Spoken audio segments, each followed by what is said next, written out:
My people, ఈరోజు మనం chicken fry ఎలా చేయాలో చూసేద్దామా. ఫస్ట్ ఏం చేయాలంటే చికెన్ని బాగా కడుక్కోవాలి. నీట్గా కడుక్కున్నాక దాన్ని ఒక బౌల్లోకి తీసుకొని అందులో ఉప్పు కారం వేయాలన్నమాట. దాని తర్వాత ధనియాల పొడి కూడా వేసి బాగా కలుపుకోవాలి. కలపడం తర్వాత దాన్ని ఒక పక్కన పెట్టేసి ఇంకో ప్యాన్ తీసుకొని దాంట్లో 2 టేబుల్ స్పూన్ ఆయిల్ తీసుకోవాలి. 2 టేబుల్ స్పూన్ ఆయిల్ వేడెక్కాక మనం ఒక ఉల్లిగడ్డ, ఒక 4 మిరపకాయలు తీసుకోవాలి. దాన్ని మనం ఫ్రై చేయాలన్నమాట. ఇంకా ఫ్రై చేయడం అయిపోయాక 1/2 టేబుల్ స్పూన్ మనం పసుపు వేసుకోవాలి, కొంచెం కలర్ కోసం అనమాట.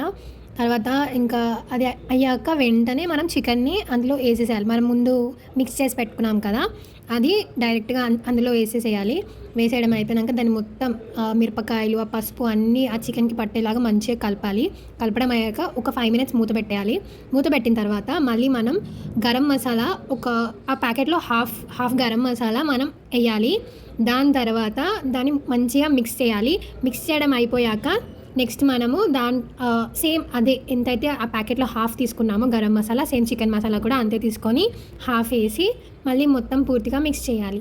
అంతా అయిపోయాక లాస్ట్లో మనం కొత్తిమీర చల్లుకొని ఇంకా అది రెడీ అయ్యాక తినేయాలన్నమాట. టేస్ట్ అయితే సూపర్గా వచ్చింది.